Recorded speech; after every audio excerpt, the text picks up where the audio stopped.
The financial system is under attack. The cracks are beginning to show as banks are being bailed out and hard-working people yet again are left to pick up the pieces. This is unacceptable. We were told that after the 2008 financial crash that measures were put in place so that this could not happen again. Personally, I don't want to risk my family's financial future to find out if that's true or not. Are you prepared? Do you have a plan? Can you weather the storm with confidence?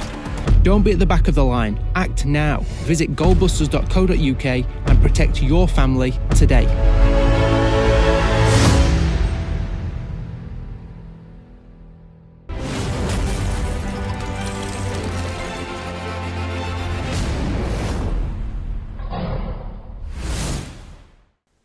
Welcome to today's Gold Show, Week 8, with my partner in crime, Paul Brooker, and Goldbuster boys, Adam and James. You'll want to stick around until the end because we'll be announcing the winner of a shining 1 ounce silver coin. So sit back, relax, and let's dive into the world of finance. Well, gentlemen, we've picked a few goodies of the week. Paul, what's your story of the day? Well, Adam and James went missing a little while ago, didn't they? We didn't know where they were or what they were up to. Well, guess what, everybody? We need to give them a great big congratulations, don't we? So what did you two get up to then? So this was like an annual event for the company that we personally buy metals with, and a lot of our community buy metals with them as well. And the award that we got, out of all the different people that work with this company, we were the two that have helped the most people, I guess, throughout this year. So believe it or not, we don't really like pictures of us or, being on camera or anything like that. If we could do all of this without being on camera, that would be ideal for us, but it's the only way. So yeah, we won an award for helping the most people during this year. Well, it's worth saying, you two must be doing good work then, because to be recognised like that, and I know you're both very humble with this, when I think you two should make a bit more attention on this, because it shows you're doing a good job. It shows you are actually helping people, and I think that's brilliant. Yeah, it's a nice feeling, Paul. Yeah, it is a very nice feeling. We were a little bit shocked, Adam, though, weren't we? We weren't expecting that. It's not about that for us. It's just about helping as many people as possible. We didn't think we'd be number one, though. Yeah, we sat there with our mouths open like little children, I think. Yeah. But yeah. No, it's nice to be recognised. Nice to be recognised, wasn't it?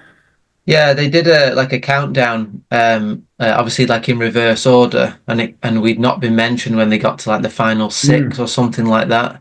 And I said to James, like, we're either in the top 6, which would be amazing, or we've not made it, or we've not helped anyone or whatever.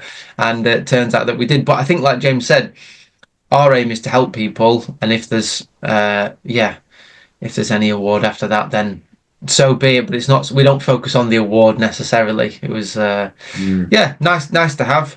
But like you said, Paul, it shows that people are being helped, and that's always been the main aim for us, that we get this knowledge out there, that people do something with it and benefit for themselves and their families. There's not a better feeling than speaking to a customer and they're really excited and they're really impressed with themselves. They're really happy with themselves for moving forward and doing something, and just doing something with their get their financial position, just improving themselves and doing it for themselves and not relying on somebody else. When they've been empowered, you can feel it, you can hear it in their voices. It's a great feeling when you can help somebody to do that. Might sound soft, but it's true. Well, we've had good vibes all week, haven't we? Paul, what's been going on with Bitcoin and XRP? Wow, Bitcoin and XRP. What can we say? President Trump got re-elected last week, and wow, the Trump effect, as it's known, is kicking in full force. Where do I start? He's been a big pro-advocate for crypto in the beginning. He's done a crypto transaction himself. And then he goes and appoints Elon Musk to the Department of Governmental Efficiency, aka Dogecoin. What can I say? It's almost like crypto is on caffeine at the moment. I was not expecting the bull run to go as intense as it has done this last week.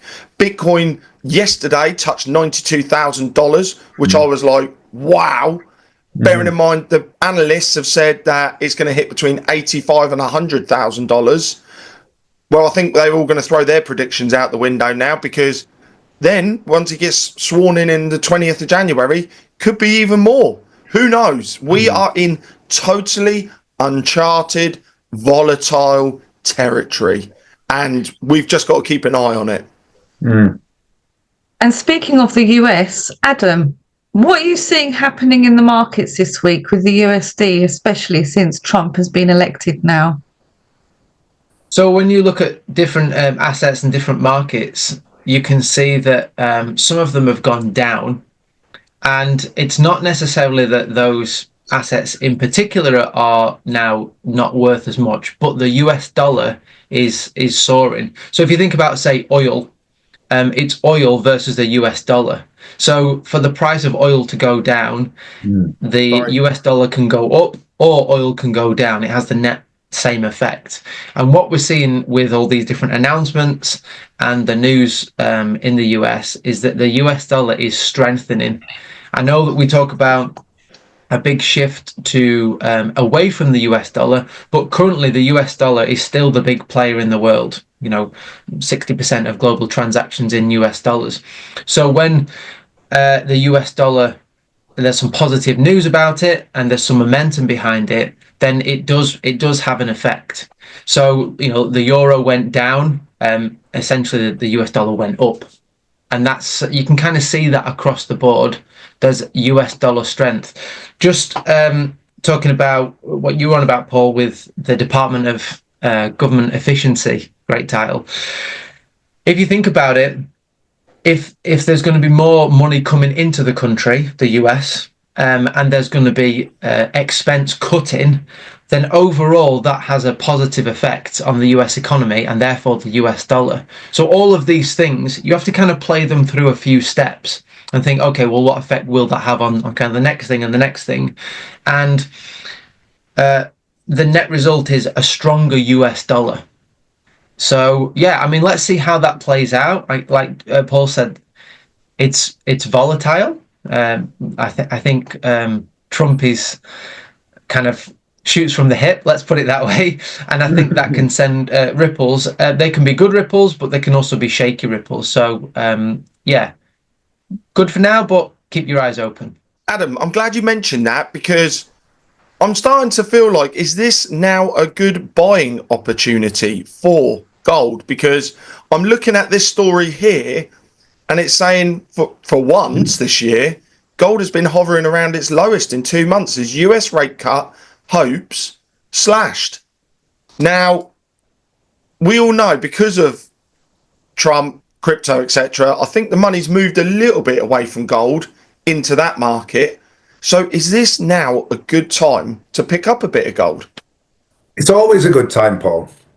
in our view, I think Adam would say the same, and I'm speaking to it for him.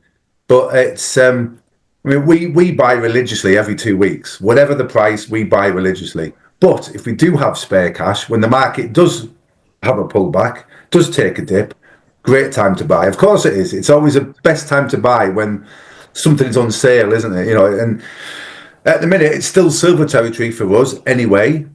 But silver is still on sale. I mean, that went up to nearly $35 an ounce, didn't it? And that was back down at just over $30 an ounce. So, yes, this isn't just because we're in the metals game. We look at everything. But yes, we would certainly buy right now. If we have spare cash that we didn't need to pay for bills, then we'd put it into precious metals, mainly silver, though.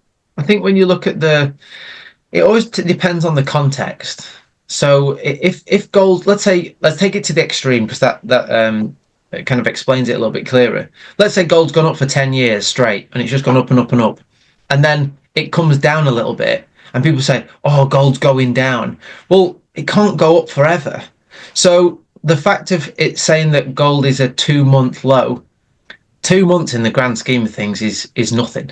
If it's gone up, by ridiculous amounts, it's gonna come back a bit. Nothing goes up in a straight line forever. So I don't really buy the short-term hype. It's the long-term trends that we focus on. So yeah, if it's pulled back a little bit, then it's a good time to buy. But if it pulls back, it's not like the world's over. You know, gold's never going to go up again. It's going to go through the floor. It's just the natural cycles of any asset. It kind of breathes, you know, it breathes in and it breathes out, and it goes up and it pulls back and it moves up. And you've got to zoom out and look at that.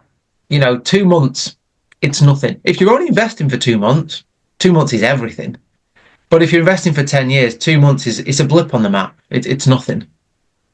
10 years ago, we thought different. 10 years ago, we might have been thinking, we might have been a little bit apprehensive. Is that the right word? A little bit nervous about it. But pretty now, emotional. Emotional, yeah. Now it doesn't bother us at all, because we've seen the ups and the downs and the sideways movements. We've seen it all. And also with what we do with the gold trading, the switching, that it puts us in a different arena anyway. So no matter what the market's doing, we can still profit, you know. And if you look back through time, every all-time high has been broken. Yeah, exactly. So it's relative to where you are. You know, I've had people say years ago, why would I buy gold? It's an all-time high. That all-time high now, you would pay over the odds to get the price of that all-time high, because the new all-time high is so much more. So it's all relative. I think you got to look at the big picture and buy on the big picture ideas, not on the short-term ideas. Just one more thing on that. There's I've got a very good friend of mine who lives just down the road. I've been telling him about gold and silver for maybe 8 years now, something like that. And every time I speak to him, he's, it's at a high though, isn't it? It's at a high. He's been telling me that since it was, well, I don't know. Was it $1,400 an ounce, I think, or something? I told him about it. Initially, I spoke to him. And it's now at 2,560 odd, I think it is now, dollars an ounce. Yeah. If he just bought some back then, but yeah, I don't think he ever will. He just, it's just his. Because they're always living in like what it was, not. Yeah. That's what people do. They look at what it was, not what it can be. And I think that's investing is all about the future. We're all trying to predict the future and say, how do I position myself now to be in a better place in the future? Sometimes it's a little bit difficult to do. You look at the past of what's happened and you have to project that forward to position yourself. You can't just look in the rearview mirror and say, yeah, but it's already gone up so much. It just doesn't work like that, unfortunately. Well, staying on the gold trail, the story here of this week, the IMF urged to cash in all gold price to help poor countries hit by climate change. A new study suggests that the IMF should sell 4% of its gold reserves to provide debt relief for low-income countries hit by hard climate disasters. With the COP29 summit focusing on climate financing, many vulnerable nations from the Caribbean to Africa rely on the IMF but face rising loans repayments after COVID-19. Currently, the IMF's Catastrophic Containment Relief Trust only supports 30 countries and has limited funds. Selling 4% of the IMF's 90.5 million ounces of gold could generate over $9 billion, aiding 86 nations. This report emphasises replenishing CCRT should be a top priority due to its non-conditionality compared to other IMF programs. My thoughts are selling a little bit more gold may be the right amount that would give worldwide debt relief. Could be a thing. What do you guys think, Adam? Yeah, it's quite a few topics in there. I think the fact of the IMF, look, they can all print money, they can all create money. So why bother the gold?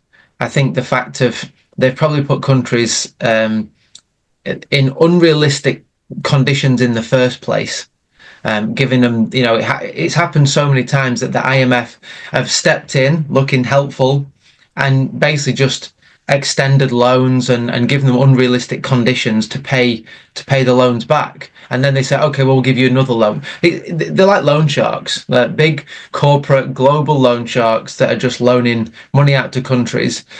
I think for the IMF to sell their metals or sell some of their metals, I think extremely unlikely. When they can restructure the loans, all these complicated words, they can restructure the loans, which basically means we extend the terms, we put you more in debt for longer. I don't think the IMF is going to be helping countries in this way anytime soon. Happy to be wrong. Sorry to be pessimistic about the situation. But imagine, if you were struggling with your mortgage payments, is your mortgage lender or bank going to sell some of their assets to help you out? Unlikely. And I think this is just a global version of that. I think it all comes under the umbrella of climate change because that's a buzzword and a buzz term at the minute. But I think at the end of the day, the IMF aren't going to get rid of their gold. They're not going to sell it.